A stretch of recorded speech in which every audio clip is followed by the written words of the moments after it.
Regardez vous-même cette vidéo. Envoyez un groupe d'émigrés dans une chaloupe pourchassés par la garde maritime tunisienne pour les empêcher d'entrer en Europe. 2 bateaux les pourchassent. Vous pouvez voir les écritures en arabe. Ils sont pourchassés, on veut les arrêter. Et laissez-moi vous dire qu'ils soulèvent l'enfant comme ça pour leur demander de s'arrêter et qu'il y a un bébé à bord. Ne nous pourchassez pas. Lorsque tu tombes sur les Arabes, parfois comme ça, racistes, eux, ce qu'ils cherchent à faire parfois, c'est de noyer la petite chaloupe où ils se trouvent. Vous voyez comment celui-là peut demander pardon. Il peut demander, il leur demande de s'arrêter, de se reculer. Parce que lorsqu'ils avancent comme ça, vu que eux, le bateau est plus lourd que la petite chaloupe que vous voyez là, le fait qu'ils s'approchent fait à ce que eux, ils reçoivent beaucoup de vagues. Et les vagues qu'ils reçoivent là, parce que déjà ils ne sont pas énormes. Déjà même ces gardes-côtes là, les petits bateaux au fait n'est même pas énorme. Mais si un vrai bateau s'approche de vous, comme ceux-là s'approchent là, ça va vous faire couler, ça va vous faire vous noyer. Donc voilà pourquoi vous voyez, on soulève l'enfant pour dire stop, stop, stop.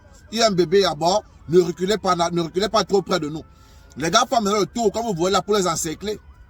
Voilà, pour les bloquer. Mais Dieu merci, les gars, ils ont pu les semer. Et par la grâce de Dieu aussi, ils sont entrés en Europe. Voilà, c'est l'un d'eux qui m'a envoyé cette vidéo, qui m'a dit, Bazote, voilà ce que nous avons vécu. Regarde les difficultés, regarde ce qui s'est vraiment passé. Dans la famille, c'est comme ça que beaucoup d'entre nous passons pour arriver en Europe. Beaucoup d'entre nous sacrifions nos vies de cette façon pour arriver en Europe. Et laissez-moi vous dire que lorsque vous avez des racistes parmi, ils cherchent parfois, comme je disais tantôt, à vous noyer, à faire ce que vous fassiez naufrage. Oui, j'ai vu des vidéos même où il y a des gens même qui venaient. C'est-à-dire, j'ai vu des vidéos, pardon pour le bruit, j'ai vu des vidéos même où j'ai vu les gardes maritimes comme ça venir avec des bâtons pour essayer de renverser. Où ils tapaient même sur les gens pour essayer de vous faire naufrage. Donc, comme je disais tantôt, c'est une route extrêmement dangereuse que je ne peux pas conseiller à quelqu'un de prendre. Vous comprenez? Ce genre de chemin-là, ça se prend volontairement. C'est-à-dire que c'est toi-même qui décide de prendre cette route-là. Mais sinon, dire que Bazote va dire à quelqu'un de prendre cette route-là, jamais. Je ne peux pas conseiller quelqu'un de le faire. Mais si tu as le courage, si tu dis que tu es courageux, mais je vous dis qu'il y en a qui perdent la vie dedans. Beaucoup de mères m'ont appelé, beaucoup de femmes, 2 femmes déjà comme ça m'ont appelé aujourd'hui pour me dire que les enfants sont morts, qu'il y a eu un naufrage même au fait dans la Méditerranée et qu'ils ont perdu les enfants, que je les aide à trouver les enfants. Je dis ça fait combien de temps que l'enfant est mort? Elle me dit ça fait plus de 3 semaines. Je dis que mais plus de 3 semaines déjà, il y a eu un naufrage, toi-même, après 3 semaines. J'ai souvent dit Yako, sois forte. Yako, sois forte, parce que je sais que c'est un traumatisme au fait. Je sais que c'est un traumatisme pour ses parents. Donc voilà par quoi beaucoup d'entre nous passent pour arriver en Europe. Et lorsque tu rentres au pays, il y a des petits jaloux que lorsque tu subissais tout ceci, ils étaient là en train de coucher avec les femmes. Ils étaient là couverts la nuit sur les bonnes couvertures chaudes. Hein? Après avoir bien mangé, ils sont allés se coucher avec les femmes, les petites. D'autres étaient en train de boire les bières, d'autres étaient en boîte de nuit. Pendant que tu choques comme ça, pendant que tu choques, tu souffres comme ça pour chercher ta vie, il y a beaucoup de personnes qui sont en train de s'amuser. C'est-à-dire qu'à l'heure où on les pourchasse, tu as laissé des amis qui sont en Afrique, qui sont en train de faire la fête. Oui, la vie c'est un choix. Tu as fait le choix de passer par là pour t'en sortir. C'est-à-dire que tu as mis ta vie, tu as hypothéqué ta vie pour réussir. C'est-à-dire que tu as jugé que la vie que tu avais avant vaudrait mieux à sacrifier pour t'en sortir et enfin de vivre une meilleure vie.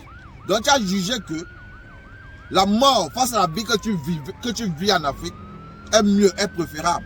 Et beaucoup parmi nous passons par là. Et lorsqu'on s'en sort, lorsqu'on réussit enfin, on voit Bazote dans sa voiture, beaucoup le traitent de parvenu, beaucoup le traitent d'arriviste, on me traite de tous les noms. Quand tu arrives au pays, les gens sont jaloux, ils veulent t'empoisonner, ils savent pas ce que tu as vécu, ce par quoi tu as dû passer pour avoir la vie que tu as.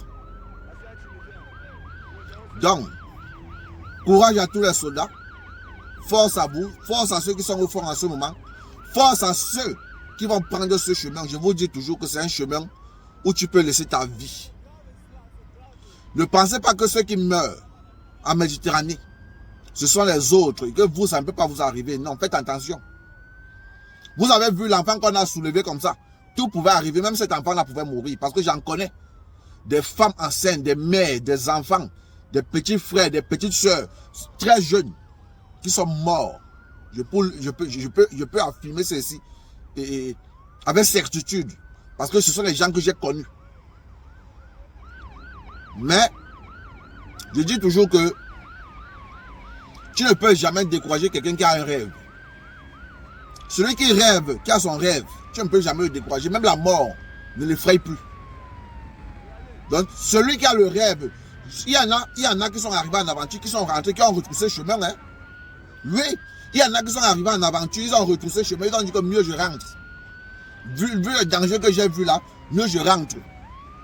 Comme les Nigériens disent souvent, les Nigériens disent en aventure, que l'eau c'est pour se laver, c'est pour cuisiner et c'est pour boire. L'eau, on ne s'amuse pas avec l'eau. Donc le Nigérian, lui, quand tu dis que c'est l'eau que tu vas prendre, certains Nigériens disent que je rentre au Nigeria. Mais je parle dans son pays. Oui. C'est-à-dire que le rêve n'était pas, son rêve n'est pas assez grand. Mais celui qui rêve, tu ne peux pas l'arrêter. C'est comme ça. Il va préférer aller mourir. Oui, il préfère aller mourir. C'est pas qu'il est stupide ou qu'il est idiot. Il n'est pas stupide, il n'est pas idiot. Il a un rêve. Vous savez ce qu'il veut dire rêver? Parce que tu dis qu'il est idiot, c'est-à-dire que même un soldat qui porte son arme pour aller en guerre est idiot. Oui. Voilà pourquoi je les appelle les soldats.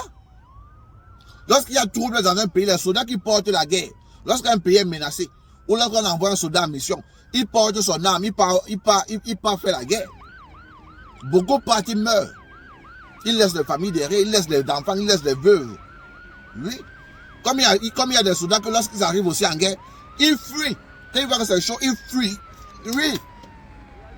Il y a des courageux, il y a des peureux partout. Mais là, celui qui a son rêve, qui dit que peu importe ce que ça va me coûter, je vais accomplir mon rêve. Soit ça passe, soit ça casse. Il y a des personnes comme ça. Tu ne peux rien faire, au fait, pour les arrêter. Celui qui a un esprit indomptable, celui que tu ne peux pas freiner, malheureusement, ce sont ces personnes-là qui réussissent dans la vie. Soit ils réussissent, soit ils meurent. Ils acceptent. Ils ne sont pas stupides. Ils ne peuvent pas être traités de stupides. Parce que tant que l'Europe n'aurait pas encore compris que il faut qu'on laisse l'Afrique s'émanciper un peu. Il faut qu'on laisse l'Afrique grandir. Il faut qu'on enlève le franc CFA en Afrique pour que les Africains vivent un peu mieux, afin qu'ils ne viennent plus ici en Europe. Tant qu'ils n'auront pas encore compris ça, les Africains vont continuer à venir en Europe par cette voie-là. Oui. Parce que tu ne peux pas être dans le feu. C'est-à-dire que tu ne peux pas être dans une souffrance, dans une misère. Et on te demande de rester dans ta misère que sous prétexte que si tu prends l'aventure, tu peux mourir. Non. Parce que rester dans la misère aussi, c'est mourir. Parce qu'il y en a qui sont dans la misère. Papa tombe malade, il n'y a pas l'argent pour le soigner, il meurt. Maman tombe malade, il n'y a pas l'argent pour le soigner, il meurt. Son petit frère ou sa grande soeur tombe malade, il n'y a pas l'argent pour le soigner, il meurt. Ta femme enceinte, tu as mis dans l'hôpital, elle n'a pas l'argent pour payer l'accouchement, les frais d'accouchement. Elle meurt par manque d'argent. Et vous allez dire à ces personnes qui sont dans les familles pareilles de ne pas prendre l'aventure, mais tu es fou. Tu ne peux rien dire à cette personne, tu ne peux rien dire. La personne va préférer aller mourir. Oui, oui. La personne va préférer aller mourir. C'est comme si tu vas dire à un benzineur à quelqu'un qui fait la moto, les gens qui font la moto taxi là, tu dis que la moto, tu fais attention, la route est dangereuse, fais attention, ne fais pas la moto, c'est pas bien. Il va te dire que mon ami, tu veux que je fasse quoi? Je vais nourrir ma famille à quoi? Je suis dans un pays où la vie est difficile. Tu veux que je fasse quoi? À un moment, quand on n'a plus le choix, on fonce seulement. Oui. Même la mort, à ce moment-là, te voit la peur. Oui. À un moment donné, c'est ça. Oui, à un moment donné, c'est ça. À un moment donné, moi, je me suis réveillé, je dis, soit c'est bien, soit ce n'est pas bien. Je vais souvent foncer. Le truc que les gens meurent, la peur, je m'en fous, père. Si je veux mourir, je meurs. La vie, c'est quoi? La vie, c'est un tour. Même ceux qui font la boxe, là, même Nganou qui fait la boxe, on tape pour un Nganou. Parfois, on tape un boxeur, on le déforme tout le visage. On le déforme tout le visage. Et quand ça empêche que le lendemain, il vient encore boxer. Il va revenir boxer. Oui. La vie aussi, c'est ça. C'est chacun qui comprend celui, chacun sent que sur son corps. Celui qui ne peut plus, celui qui est faible, quand quelqu'un sent qu'il ne peut pas, et il dit qu'il rentre au pays, il rentre. Tu n'as même pas besoin de lui dire, il rentre. Lui, il rentre. Il y a des personnes comme ça. Comme il y a des personnes aussi que tout son quartier est Guambeng. Tous ses amis sont aux États-Unis et ainsi de suite. Lui s'est résigné que même si vous réussissez, même si vous devenez des milliardaires, moi je préfère boire mon petit vin au quartier et le jour que je vais mourir arrive, je meurs. Oui, il y a des personnes comme ça. Il y a des personnes paresseuses, ils ne veulent pas travailler. Il y a des personnes comme ça. Tous ses amis se battent, tous ses amis sont en train de réussir. Lui, il dit que lui, sa vie, c'est de boire les bières, coucher avec les femmes, coucher avec les femmes, dormir, se réveiller à 14 h et continuer le même rythme, porter ses petites baskets blanches, faire le mec choco au quartier. Et il vieillit comme ça. Dans la vieillesse, dans sa vieillesse, il fait pitié, il assume. Ce sont les choix de sa vie. Chacun fait les choix de sa vie et il assume les conséquences. C'est comme ça la vie, la famille. Parce que même quand ça allait mal en Europe, les Européens eux-mêmes, ils ont pris les bateaux parce qu'ils n'arrivaient pas aussi à manger, ils avaient faim. Ils ont pris les bateaux pour venir coloniser l'Afrique. Lors de la traversée aussi, il y en a qui sont morts, ils sont morts par milliers. Mais ils ne sont jamais découragés. Aujourd'hui, quand on demande à la France de laisser l'Afrique, est-ce que la France veut laisser l'Afrique? Parce que c'est le fruit de la colonisation, c'est le fruit de sa souffrance. Ils veulent manger à vie, ils ne veulent pas lâcher. Est-ce que les États-Unis sont prêts à lâcher les pays d'Afrique? Ils ne sont pas prêts à lâcher. Pourquoi? Parce que c'est là où ils mangent. C'est comme ça. Donc tant qu'ils ne vont pas lâcher un peu de l'Est, pour que l'Afrique essaie un peu de s'en sortir, pour que l'Afrique essaye un peu, pour que les citoyens africains, dans certains pays où la vie est difficile, parviennent au moins à manger 3 fois par jour, en ce moment-là, tu n'auras pas besoin de dire à un Africain que reste chez toi. Lui-même, il va rester chez lui. Comme il y a des pays en Afrique où ils ne prennent pas l'aventure, parce que dans leur pays, ils vivent un peu bien. Celui qui vit bien dans son pays ne prend pas l'aventure. Celui qui a la belle vie, c'est-à-dire que quand quelqu'un se place comme ça, il regarde son avenir. Il juge que son avenir, il n'a pas d'inquiétude pour son avenir, ne peut pas prendre cette route. Quand quelqu'un regarde son avenir, il voit que l'avenir est sombre, il voit que l'avenir sera difficile. Voilà beaucoup de personnes, quand quelqu'un regarde, quand quelqu'un observe comme ça, ce sont ces personnes-là qui ont jugé que ton lendemain risque d'être pire. Son lendemain risque de ne pas être meilleur. Ces personnes ont décidé donc, pour un lendemain meilleur, pour un futur meilleur, de tenter leurs chances dans la vie, comme beaucoup de personnes aussi tentent leurs chances dans les jeux au hasard, dans les tickets de tombola. La vie c'est le njambo. Oui, la vie c'est le njambo. Soit tu gagnes, soit on te mange. C'est comme ça. Je ne suis pas en train d'encourager les gens. Non. Je suis en train de vous dire que c'est une décision personnelle que chacun de nous peut prendre selon les situations qu'il vit dans sa vie. Beaucoup, comme je dis toujours, beaucoup ont pris ces chemins-là parce qu'ils ont compris que c'était dans les familles où si la maladie vient et qu'on demande 200 000 à l'hôpital, personne ne peut donner. C'est la mort assurée. Oui. Il y a des familles comme ça, vous êtes malade, ça passe partout dans les infos là. Urgence, machin, espérance sociale, il faut sauver tel enfant qui a atteint de telle maladie, qui a atteint de telle démence. Son papa est pauvre, sa maman est pauvre, personne ne travaille, ils ne peuvent pas payer les factures de l'hôpital. On fait des cotisations pour soigner cet enfant-là, parce que ses parents n'ont rien, et malgré tout, l'enfant meurt. Vous comprenez donc que quand tu viens dans une famille pareille, tu vois que tu n'as pas parfois le choix. Tu es obligé de sortir, aller choquer, aller te débrouiller. Comme beaucoup de femmes qui se prostituent. Parce qu'elles ont trouvé que la vie, franchement, il y a des femmes que tu... Mais moi, je dis toujours, même une prostituée ne condamne jamais quelqu'un des choix qu'il fait dans sa vie. Parce que même un Bengis, quand un Bengis vient en Afrique, là, vous voyez comment les filles se comportent autour de lui. Quand un Bengis vient en Afrique, les mouches aiment le sucre. La mouche aime le sucre, mais qui n'aime pas le sucre? Qui n'aime pas les bonnes choses? Qui n'aime pas ce qui est sucré? Quand Benny vient à l'Afrique, vous voyez comment les filles s'agitent autour de lui, non? Chacun veut l'épouser parce que chacun aime le bonheur.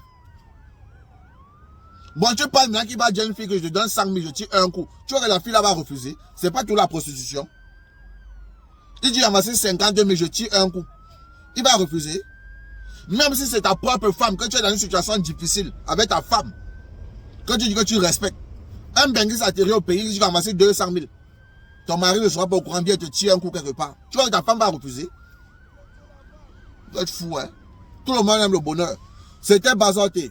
Partagez et abonnez-vous. Ciao, ciao.